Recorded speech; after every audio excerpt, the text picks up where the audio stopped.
বাংলায় থেকে যাওয়া মানুষের উদ্দেশ্যে, পাঞ্জাবের ও প্রান্তের মানুষের উদ্দেশ্যে, সিন্ধের মানুষের উদ্দেশ্যে, যেই মাটির ওপরে যতটা অধিকার আমাদের আছে, এই মাটির ওপরে ততটা অধিকারী ওপার বাংলার হিন্দু ভাই বোনেদের আছে, বৌদ্ধদের আছে, খ্রিস্টানদের আছে, মতুয়াদের আছে, রাজবংশীদের আছে।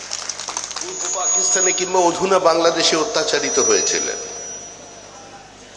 দিনের পর দিন যাদের জীবনের অধিকারকে কার্যত ওখানকার কিছু ধর্মান্ধ মৌলবাদীরা বাজেয়াপ্ত করেছিল, তাদের ইচ্ছার বিরুদ্ধেই দেশটা ভাগ হয়ে গিয়েছে। যখন অহিংস এবং সহিংস আন্দোলনের ঢেউ ভারতবর্ষের স্বাধীনতার রণতরীকে নির্দিষ্ট জায়গায় পৌঁছে দিচ্ছিল, তখন কিছু মানুষ বলে উঠলেন, হিন্দু মুসলমান দুটি পৃথক জাতি, তারা একই জায়গায় বসবাস করতে পারে না।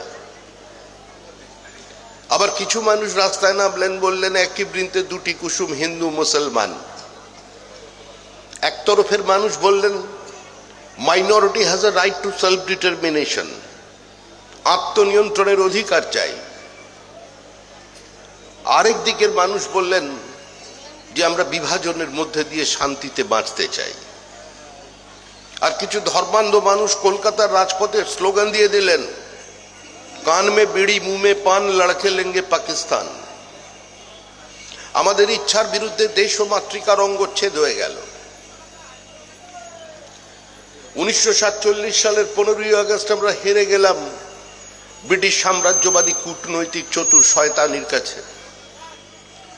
ঋষি অরবিন্দের জন্মদিন 15ই আগস্ট, যেদিন পন্ডিচেরি আশ্রমে ঋষি অরবিন্দকে জানাতে গেলেন মানুষ যে ঈশ্বর আপনাকে একটা উপহার দিয়েছেন, আপনার জন্মদিনে দেশ স্বাধীন হয়েছেন। অরবিন্দ বলেছিলেন, ঈশ্বর আমাকে একটা উপহার দিলেন, কিন্তু সেই উপহারটা খণ্ডিত উপহার। আমি এখনো অখণ্ড ভারতবর্ষের স্বপ্নে বিশ্বাস করি। আমরা এই যেখানে দাঁড়িয়ে আছি, এখানের প্রান্তিক মানুষ, দরিদ্র পিছিয়ে পড়া মানুষকে যিনি সংঘবদ্ধতার স্বপ্ন দেখিয়েছিলেন, জীবনের নির্দিষ্ট চলার পথ দেখিয়েছিলেন, সেই ঠাকুর বাড়ি হরিচাঁদ গুরুচাঁদ, যাদের দীর্ঘদিনের দাবি ছিল তাদের আত্মমর্যাদার অধিকার, দয়া নয়, ভিক্ষা নয়, নাগরিকত্ব দিয়ে তাদের অধিকার প্রতিষ্ঠিত করতে হবে।